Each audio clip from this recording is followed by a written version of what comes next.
Erev Tov, everyone. Erev Tov. It is Monday night. It is 8 p.m. here on the east side of the United States, here in the diaspora. This is the Maimon Beit Knesset. Therefore, it is Zeyde Story Corner. That's right, Zeyde's Story Corner once again. Okay, so Hanukkah's over. Yeah, sorry to see it go. Too fast, too fast. Yeah, that's true. Yeah, it did seem to kind of fly by this year. So, so we hope everybody did have a wonderful Hanukkah, and we're going to get back on our stories. And let's see who we have in the chat room. We have Regina, we have Donald, we have Shoshi. A lot of chatting going on in there, and Gilson. And more watching in the background, and yeah, and those who are coming late, yeah, those who will be coming in, and just trying to see what's going on in the chat room. There's a lot of chatting going on in there, but yeah, so anyway, maybe we should go to the stories. Yeah, maybe we should get to the stories and stop worrying about what's going on in the chat room. Anyway, so you had a good Hanukkah. Oh, yeah, so did we. We had a very nice Hanukkah. And again, I hope everybody out there had a wonderful Hanukkah too. Gone too quick. So, okay, so let us get back over to our stories here. And these are the stories of Isaac Basheva's Singer. And yeah, that's what we left out. No cliffhanger last week. Yeah, that's true. No cliffhanger last week. So I know Donald was probably disappointed. No cliffhanger. But yeah, let's get you on your camera. And then we can get on with the stories here. Okay, I am here live at the hotel. As you can see. No, it really isn't the hotel. This is overlooking the hotel. No, it's not. This is the backdrop that was given to us by Marsha. Beautiful backdrop. What better place to have a backdrop, huh? Okay, so we left off. We are going to start a new story tonight. It's called The Day I Got Lost, a chapter from the autobiography of Professor Shlomiel. You heard me, Shlomiel. Okay, we go on. It's easy to recognize me. See a man in the street wearing too long coat, too large shoes, a crumpled hat with a wide brim, spectacles with one lens missing, and carrying an umbrella though the sun is shining.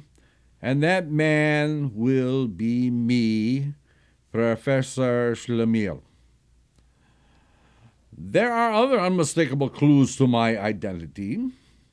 My pockets are always bulging with newspapers, magazines, and just papers. I carry an overstuffed briefcase, and I am forever making mistakes. I've lived in New York City for over 40 years, yet whenever I want to go uptown, I find myself walking downtown, and when I want to go east, I go west. I'm always late, and I never recognize anybody. I'm always misplacing things. 100 times a day I ask myself, where is my pen? Where is my money? Where is my handkerchief? Where's my address book? I am what is known as an absent-minded professor. For many years, I have been teaching philosophy in the same university, and I still have difficulty in locating my classroom. Elevators play strange tricks on me. I want to go to the top floor, and I land in the basement. Hardly a day passes when an elevator door doesn't close on me. Elevator doors are my worst enemy. In addition to my constant blundering and losing things, I am forgetful. I enter a coffee shop, hang up my coat, and leave without it. By the time I remember to go back for it, I've forgotten where I've been. I lose hats, books, umbrellas, rubbers, and above all, manuscripts. Sometimes I even forget my own address. One evening, I took a taxi because I was in a hurry to get home. The taxi driver said, "Where to?"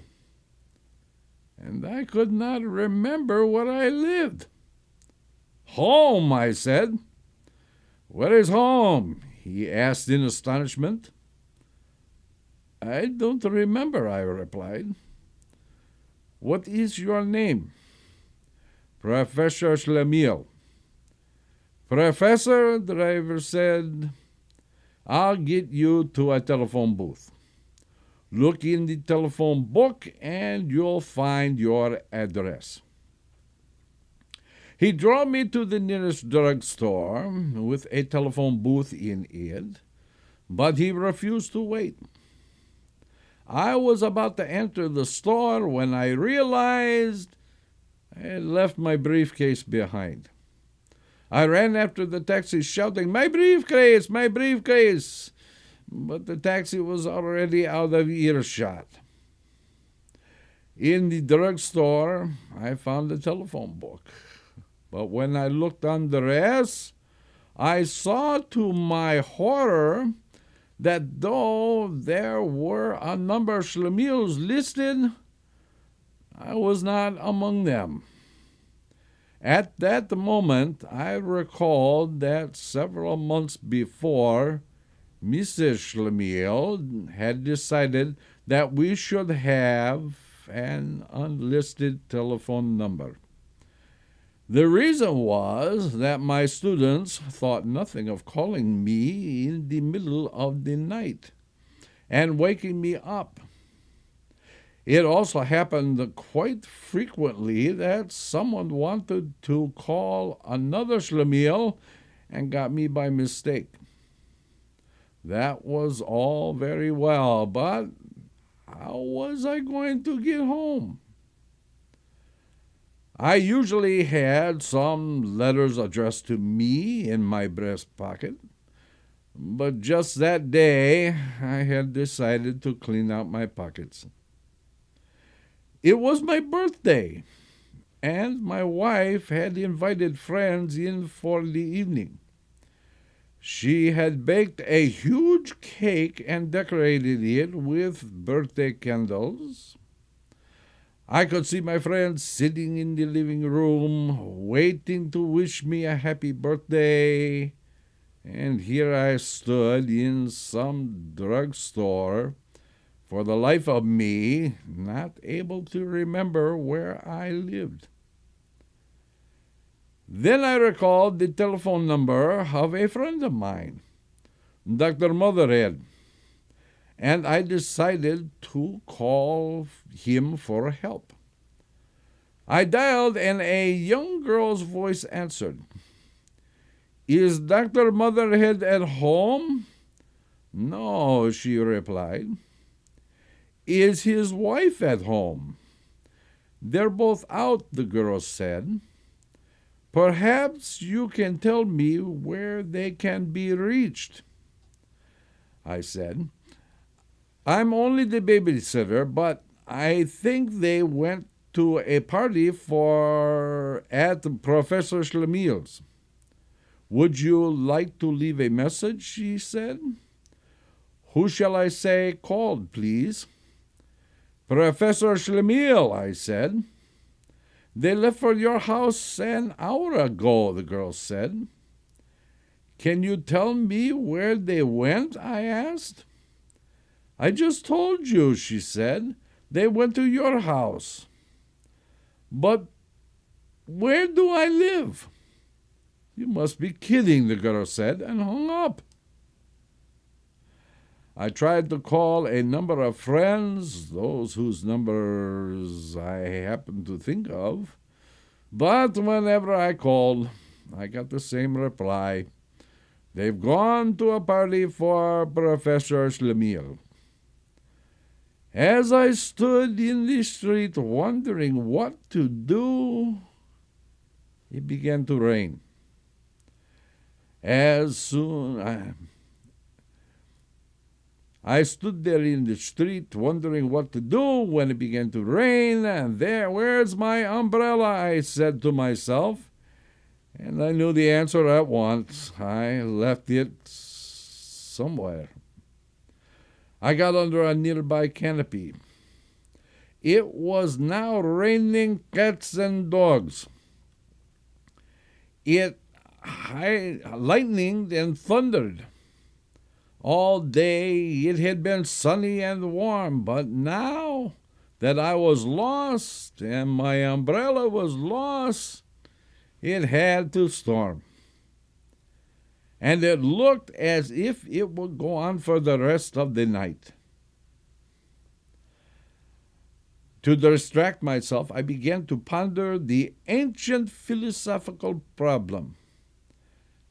A mother chicken lays an egg, I thought to myself, and when it hatches, there is a chicken. That's how it has always been. Every chicken comes from an egg, and every egg comes from a chicken. But was there a chicken first or an egg first? No philosopher has ever been able to answer the eternal question. Just the same, there must be an answer. Perhaps I, Schlemiel, am destined to stumble on it. It continued pouring buckets. My feet were getting wet and I was chilled. I began to sneeze and I wanted to wipe my nose, but my handkerchief too was gone. At that moment, I saw a big black dog. He was standing in the rain, getting soaked and looking at me with sad eyes. I knew immediately what the trouble was. The dog was lost. He, too, had forgotten his address. I felt a great love for an innocent animal. I called to him, and he came running to me. I talked to him as if he were human.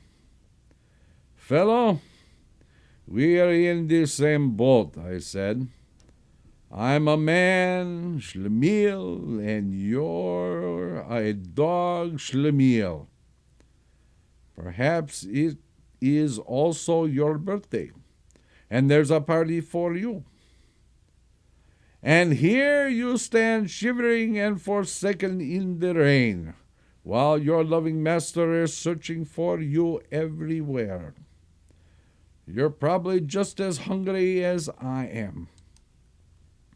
I patted the dog on his wet head, and he wagged his tail.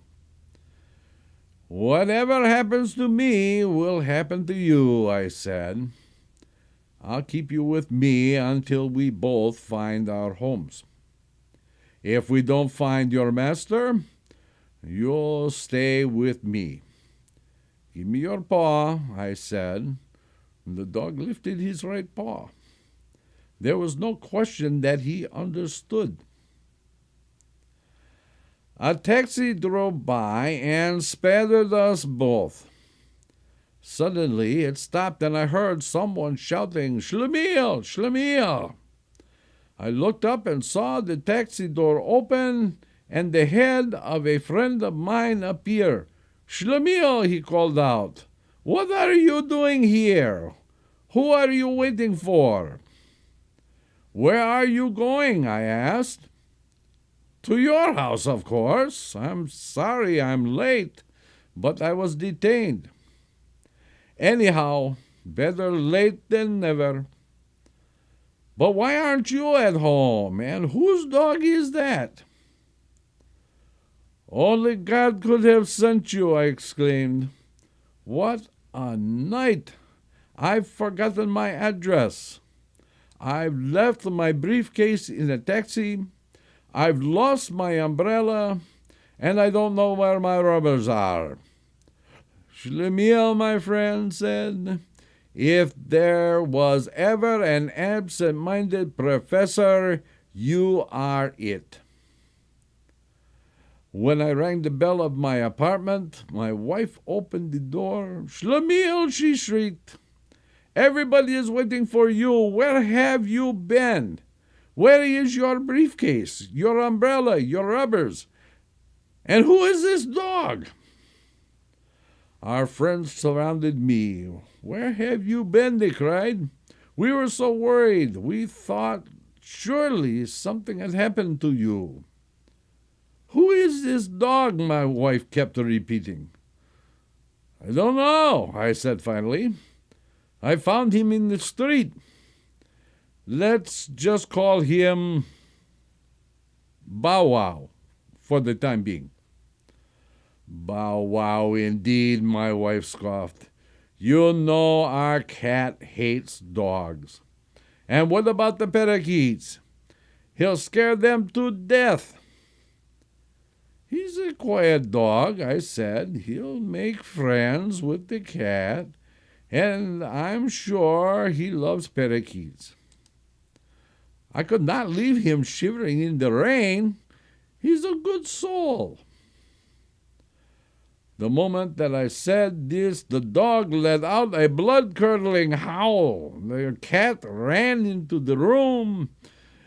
Then when she saw the dog, she arched her back and spat at him, ready to scratch out his eyes. The parakeets in their cage began flapping their wings and screeching. Everybody started talking at once. There was pandemonium. Would you like to know how it all ended? Bow Wow still lives with us. He and the cat are great friends. The parakeets have learned to ride on his back as if he were a horse. As for my wife, she loves Bow Wow even more than I do.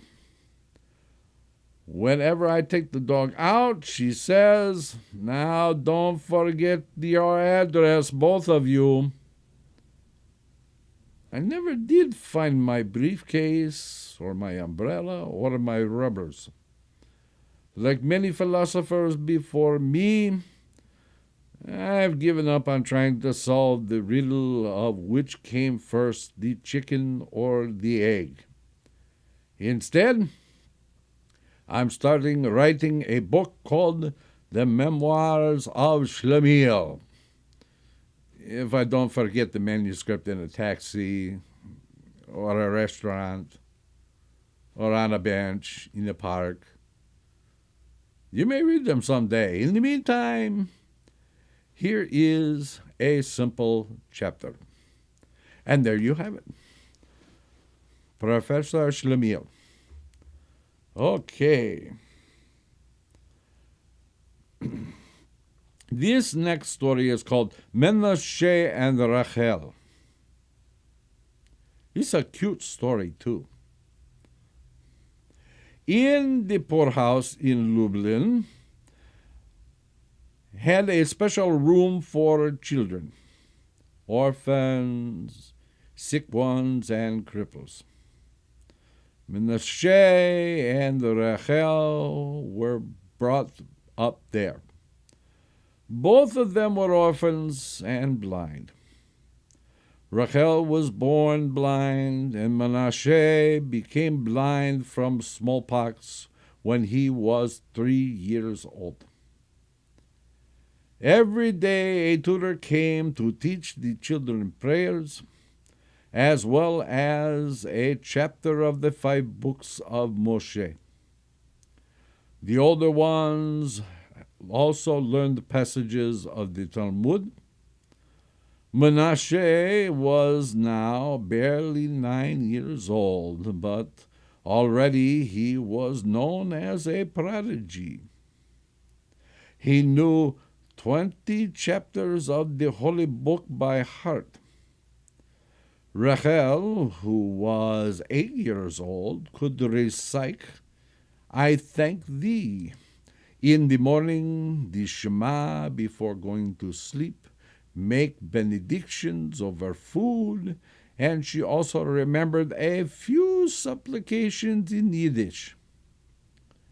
On Hanukkah, the tutor blessed the Hanukkah lights for the children, and every child got Hanukkah money and a dreidel from the poorhouse warden. Rich women bought them pancakes sprinkled with sugar and cinnamon. Some of the charity women maintained that the 2 blind children should not spend too much time together. First of all, Menashe was already a half-grown boy and a scholar, and there was no sense in his playing around with a little girl. Second, it's better for blind children to associate with seeing ones who can help them find their way in the eternal darkness in which they live.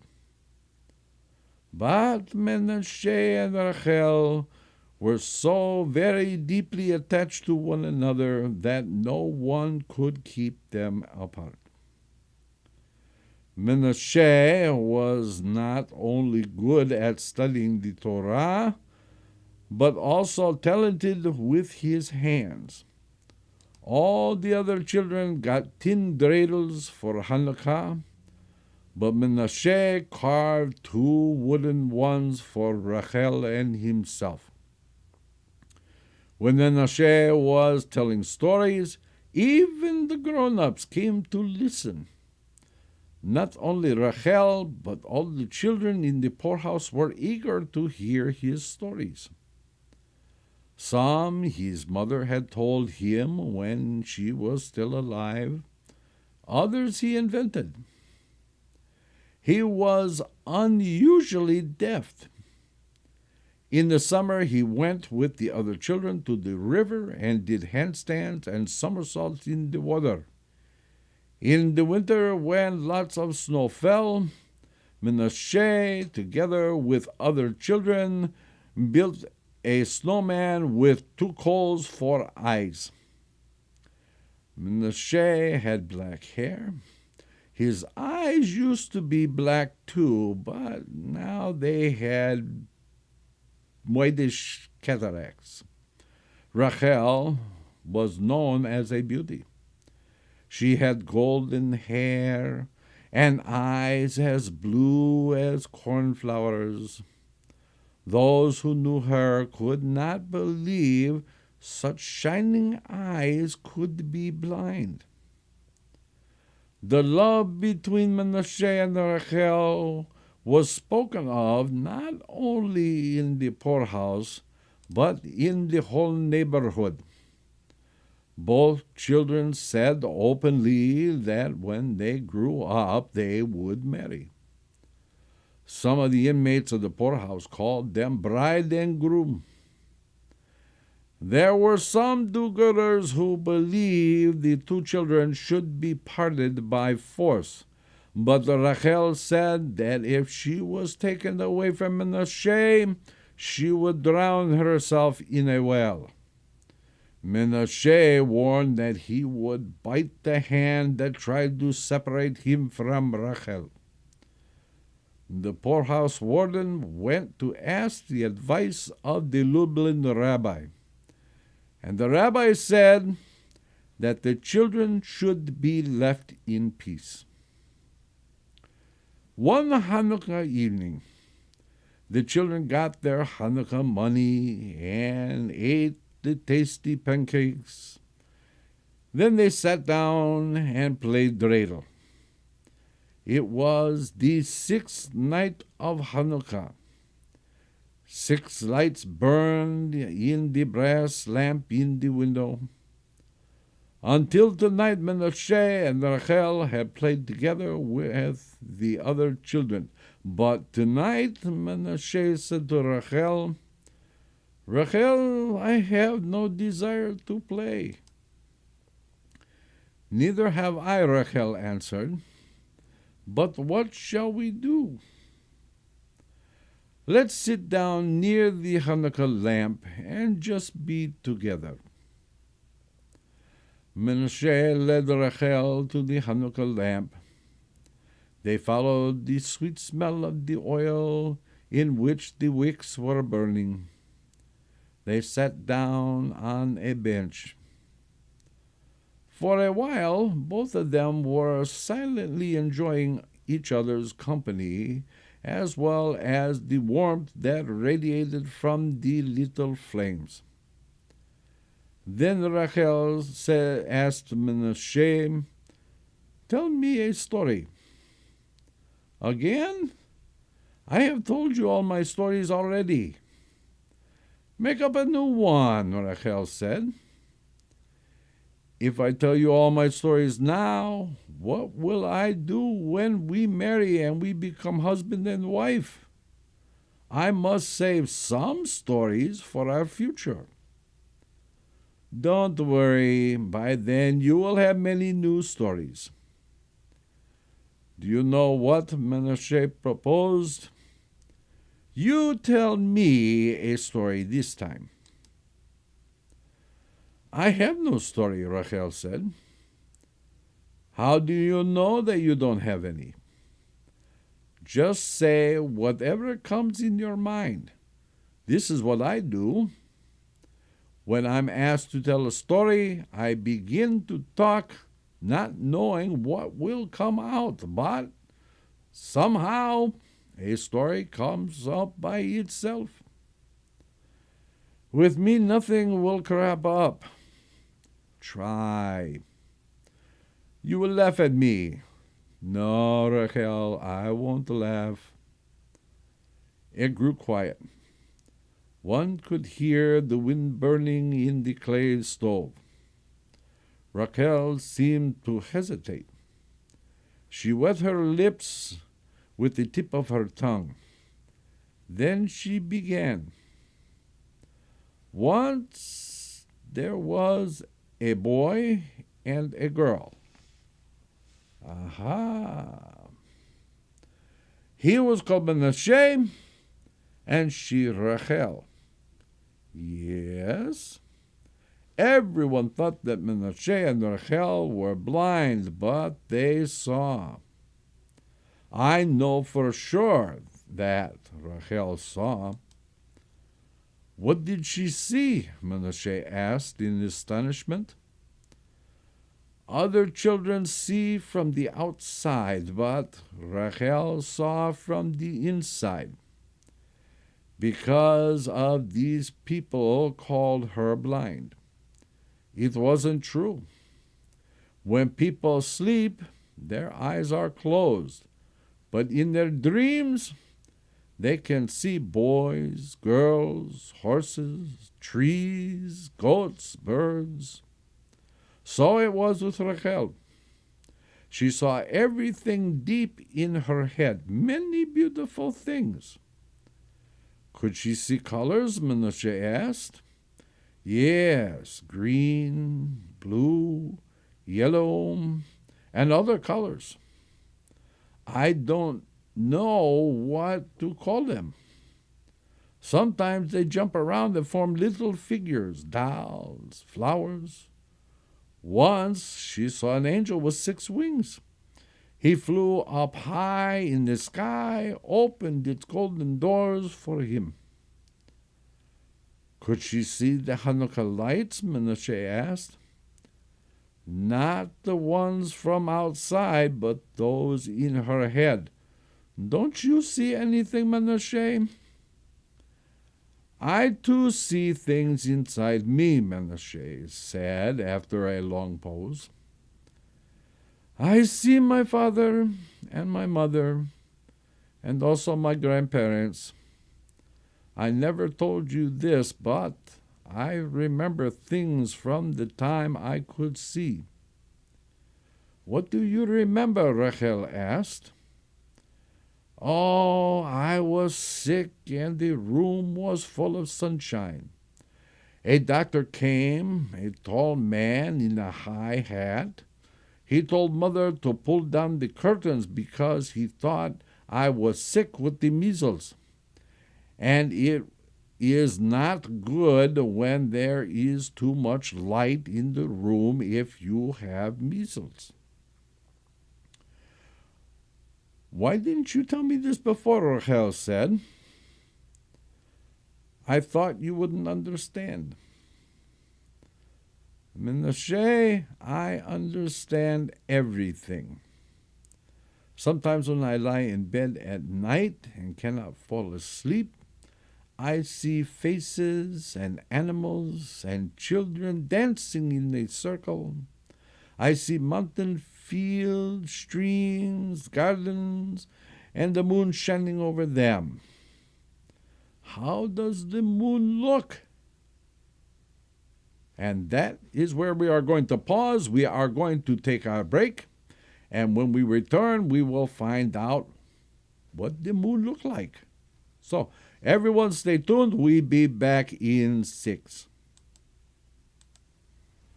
Let's all go to the lobby. Let's all go to the lobby. Let's all go to the lobby to get ourselves a treat.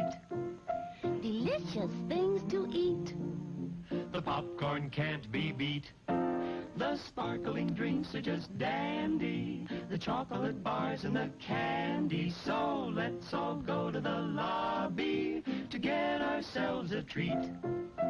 Let's all go to the lobby to get ourselves a treat. It's intermission time, folks, so hurry, hurry, hurry. Step right over to our refreshment center for the most extravagant array of refreshment goodies ever assembled under one roof. Enjoy breathtaking, mouth-watering goodies, everything from a snack to a delicious full meal. At our refreshment center, you'll find a large variety of goodies to satisfy your hunger, your thirst, or your sweet tooth. So hurry, hurry, hurry. Visit our refreshment center now. The show starts in 5 minutes.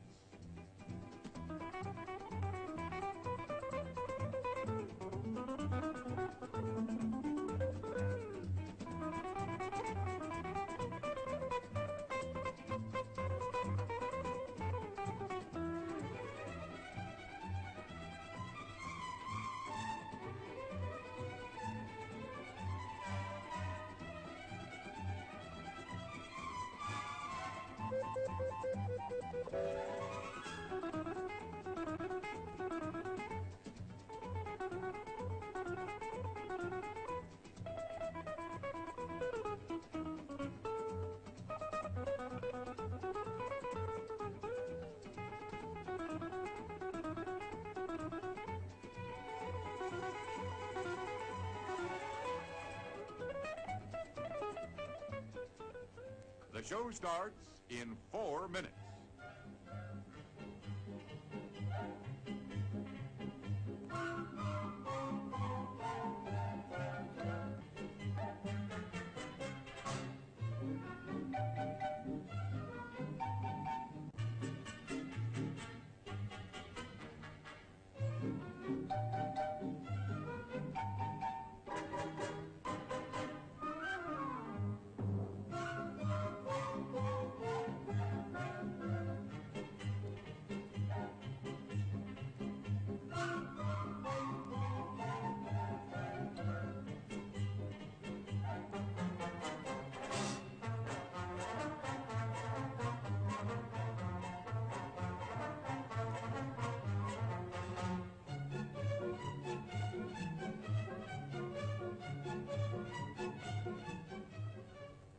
show starts in 3 minutes.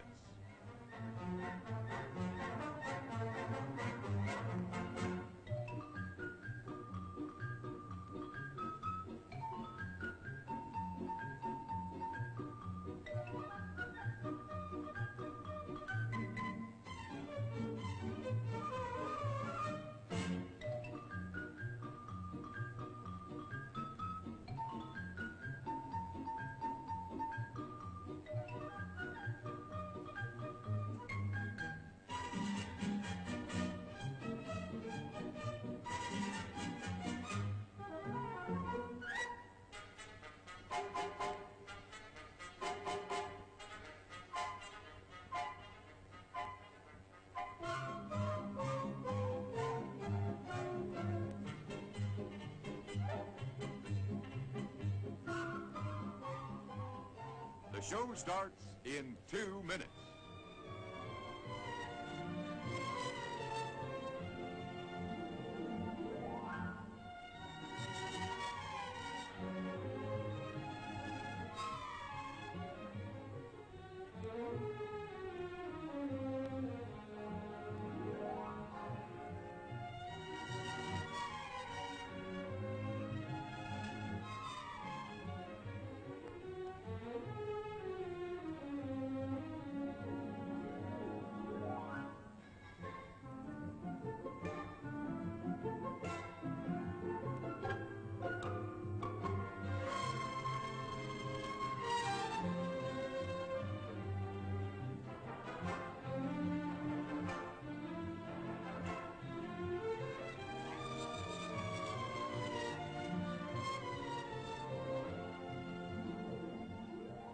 The show starts in 1 minute.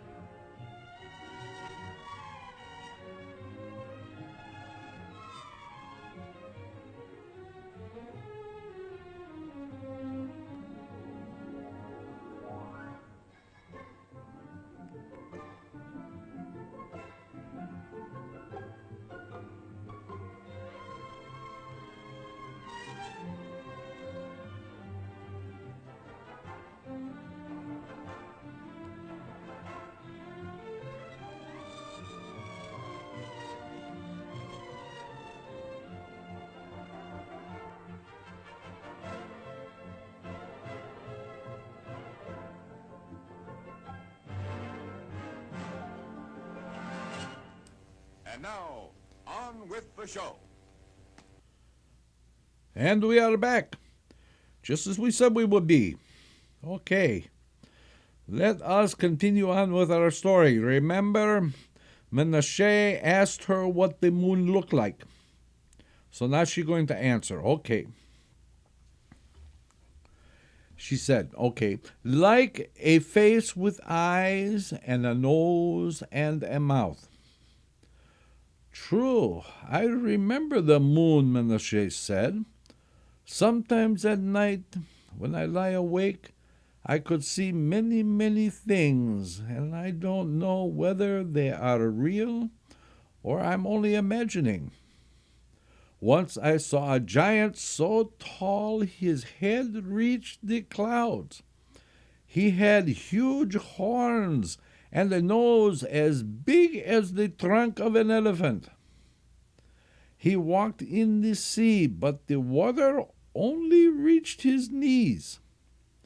I tried to tell the warden what I saw, and he said I was lying. But I was telling the truth. Oh, and by the way, Rabbi Moshe has joined us from Tzafat. Good to have you with us, Rabbi. Please, if you have any extra Hanukkah geld, please send it to Rabbi Moshe. He puts out some wonderful videos. Anyway, let's get back to our story, huh? For some time, both children were silent. Then Menashe said, Rachel, as long as we are small, we should never tell these secrets to anybody. People wouldn't believe us.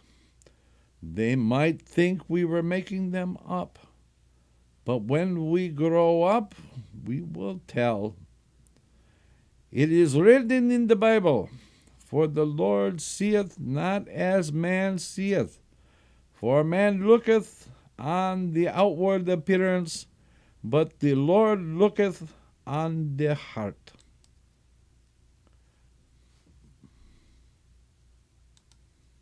It's the wrong button. I know it's the wrong button. The minute I hit it, I knew it was the wrong one. Well, please. It just ruined the flow of the story. Okay, now we back. Okay. So, let's see, what were we? Oh, they might think we were making it up. Okay. The Lord. Okay, so, who said this? The prophet Samuel. "Oh, Menashe, I wish we could grow up quickly and become husband and wife," Rachel said. "We will have children that see both from the outside and from the inside. You will kindle the Hanukkah lamps, and I will fry pancakes. You will carve dreidels for our children to play with, and when they go to bed, we will tell them stories. Later, when they fall asleep, they will dream about these stories." "We will dream also," Menashe said. "I about you, and you about me. Oh, I dream about you all the time. I see you in my dreams so clearly. Your white skin, chiseled nose, black hair, beautiful eyes. I see you too, a golden girl." Again, there was silence. Then Rachel said, "I'd like to ask you something, but I'm ashamed to say it." "What is it?" "Give me a kiss." "Are you crazy? It's not allowed. Besides, when a boy kisses a girl, they call him a sissy." "No one will see." "God sees," Menashe said. "You said before that God looks into the heart. In my heart, we are already grown up, and I am your wife. The other children are going to laugh at us. They are busy with their dreidels. Kiss me, just once." Menashe took Rachel's hand and kissed her quickly. His heart was beating like a little hammer. She kissed him back, and both their faces were hot. After a while, Menashe said, "It cannot be such a terrible sin, because it is written in the book of Genesis that Yaakov loved Rachel, and he kissed her when they met. Your name is Rachel too." The poorhouse warden came up. "Children, why are you sitting alone?" "Menashe has just told me a story," Rachel answered. "It's not true. She told me a story," Menashe said. "Was it a nice story?" the warden asked. "The most beautiful story in the whole world," Rachel said. "What was it about?" the warden asked. And Menashe said, "About an island far away in the ocean, full of lions, leopards, monkeys, as well as eagles and pheasants with golden feathers and silver beaks. There were many trees on the island, fig trees, date trees, pomegranate trees, and a stream with fresh water. There was a boy and a girl there who saved themselves from a shipwreck by clinging to a log. They were like Adam and Chava in the paradise. but there was no serpent. And the children are fighting over the dreidel. Let me see what's going on, the warden said. You can tell me the rest of the story tomorrow. He rushed to the table. Oh, you made up a new story, Rachel said. What happened next? They loved one another and got married, Menashe said. Alone on the island forever? Rachel asked. Why alone? Menashe said. They had many children, 6 boys and 6 girls. Besides, one day a sailboat landed there and the whole family was rescued and taken to the land of Israel. And that's the end of the story. Okay, what a lovely story, huh? Okay. Oh, I see Veronica has joined us. Good to have you, Veronica. I think we got everybody now. I don't think I missed anybody. Okay. It's another Shlemiel story. I know, yeah. Okay, this one called Shlemiel the Businessman. Shlemiel, who lived in Helm, was not always a stay-at-home, and there was a time when his wife did not sell vegetables in the marketplace. Mrs. Shlemiel's father was a man of means, and when his daughter married Shlemiel, he gave her a dowry. Shortly after the wedding, Shlemiel decided to use the dowry to go into business. He had heard that in Lublin, goats could be bought cheaply, and he went there to buy one. He wanted the milk goat so that he could make cheese to sell. The goat dealer offered him a goat whose large udders were filled with milk.